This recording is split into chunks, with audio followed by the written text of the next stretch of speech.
नमस्कार प्रिय भक्तों, वैशाख मास की अमावस्या को हिंदू धर्म में बहुत ही पवित्र माना गया है। इसे सत्तू अमावस्या या सतवाई अमावस्या भी कहा जाता है। इस दिन पितरों के निमित्त दान, तर्पण आदि करने से पितर अपने परिवारजनों को खुश होकर आशीर्वाद देते हैं। जिन घरों में पितर आशीर्वाद देकर जाते हैं, उन घरों में सुख समृद्धि का वास होता है। मान्यता है कि इस दिन नकारात्मक ऊर्जा का प्रभाव अधिक होता है, इसलिए बुरी शक्तियों से बचने और मानसिक शांति के लिए पूजा अनुष्ठान किए जाते हैं। मान्यता है कि इस दिन पवित्र नदी में स्नान और दान करने से अक्षय पुण्य प्राप्त होता है। इस दिन देवताओं और पितरों का आशीर्वाद पाने के लिए पीपल के पेड़ की पूजा करनी चाहिए। मान्यताओं के अनुसार धर्मराज ने महर्षि कश्यप को इस व्रत का महत्व बताया था। प्रिय भक्तों, आपसे अनुरोध है कि पितर दोष से मुक्ति और घर में सुख समृद्धि के लिए इस कथा को अंत तक जरूर सुने। तो चलिए प्रेम से बोलिए श्री विष्णु भगवान की जय। बहुत पुरानी बात है। उस समय एक बड़े ही धार्मिक ब्राह्मण थे जिनका नाम धर्मवरन था। वे अपने नाम के अनुरूप धार्मिक क्रियाकलापों में लगे रहते थे। प्रभु का नाम जपना, व्रत रखना, ऋषि मुनियों का आदर सत्कार करना, उनसे ज्ञान की प्राप्ति करना उनके प्रिय कार्य थे। एक बार एक पुण्य आत्मा ने उन्हें बताया कि कलयुग में भगवान विष्णु के नाम जप के बराबर कोई पुण्य कार्य नहीं है। जो पुण्य अन्य युगों में यज्ञ हवन आदि कर्मों से प्राप्त होता है, कलयुग में वह महज भगवान विष्णु के सुमिरन से प्राप्त हो जाता है। धर्मवरन को जब यह गूढ़ ज्ञान मिला तो उन्होंने इसे गांठ बांध कर रख लिया।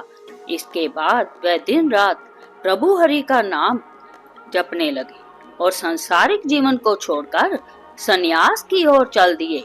वह इधर उधर भ्रमण करने लगे। जब वह प्रभु नाम जपते जपते पितरलोक में पहुँचे तो कहा जाता है कि उन्होंने देखा कि उनके पितर कष्ट झेल रहे हैं। उन्होंने जब पितरों से उनके दुखों और कष्ट का कारण पूछा तो ब्राह्मण को पता चला कि उनके पितरों की यह दशा उनकी वजह से ही हुई है। इससे ब्राह्मण को बड़ी शर्म महसूस हुई। उन्होंने अपने पितरों से इसकी वजह पूछी तो उन्होंने ब्राह्मण को बताया कि तुम्हारे संन्यास की वजह से उनका कोई पिंड दान करने वाला नहीं बचा है। इस वजह से उन्हें कष्टों का सामना करना पड़ रहा है। पितरों ने ब्राह्मण से कहा कि हमें इस कष्ट से राहत तभी मिल सकेगी जब तुम दोबारा से गृहस्थ जीवन में प्रवेश करोगे, संतान पैदा करोगे और वैशाख अमावस्या की तिथि पर हमारा पूरे विधि विधान के साथ पिंड दान करोगे। इस पर धर्मवरन ने अपने पितरों को वचन दिया कि वह उन्हें कष्टों से निकालेंगे और इसके लिए गृहस्थ जीवन की शुरुआत दोबारा करेंगे।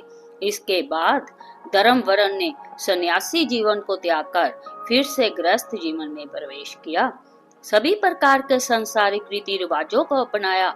उन्होंने पूरे विधि विधान के साथ अमावस्या तिथि पर अपने पूर्वजों के निमित्त पिंड दान किया। ऐसा करके उन्होंने अपने पितरों को मुक्ति दिलाई। इसलिए वैशाख मास में पड़ने वाली वैशाख अमावस्या के दिन पितर पूजन, पिंडदान आदि का विशेष महत्व है। इस दिन सूर्योदय से पहले किसी पवित्र नदी, सरोवर या कुंड में स्नान करना अत्यंत शुभ माना जाता है।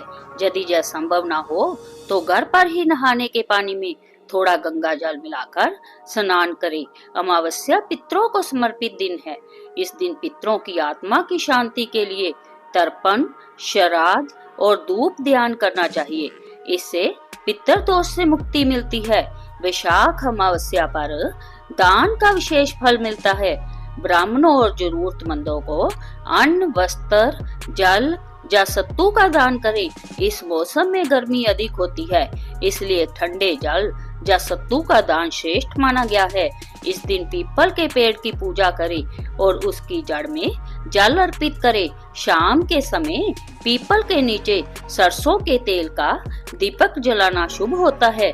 भगवान विष्णु और माता लक्ष्मी की विशेष पूजा अर्चना करे। गीता का पाठ करना या ओम नमो भगवते वासुदेवाय मंत्र का जाप करना भी फलदायी होता है। चींटियों को शक्कर मिला हुआ आटा खिलाए और मछलियों को आटे की गोलियां दे। इस दिन तामसिक भोजन से बचे और नशीले पदार्थों का सेवन बिल्कुल ना करे। अमावस्या के दिन तुलसी के पत्ते तोड़ना वर्जित और पाप माना गया है। शास्त्रों के अनुसार अमावस्या के दिन बाल कटवाना, दाढ़ी बनाना या नाखून काटना अशुभ माना जाता है। किसी भी नए काम, विवाह, सगाई या गृह प्रवेश जैसे मांगलिक कार्यों की शुरुआत इस दिन नहीं करनी चाहिए। इस दिन किसी पर गुस्सा न करे और ना ही घर में कलह का माहौल बनने दे। शांति और संयम का पालन करे। कई मान्यताओं के अनुसार अमावस्या पर सिर धोना या कपड़े धोना वर्जित होता है, क्योंकि इससे नकारात्मक ऊर्जा का प्रभाव बढ़ सकता है। इस दिन सुबह जल्दी उठना चाहिए। देर तक सोना आलस्य और नकारात्मक विचारों को बढ़ावा देता है। तो जय थी वैशाख अमावस्या की व्रत कथा। ऐसी ही पवित्र कथाएं सुनने के लिए चैनल को सब्सक्राइब करना ना भूले। कथा पसंद आए तो एक लाइक जरूर करें और कमेंट बॉक्स में जय श्री हरि विष्णु जरूर लिखें।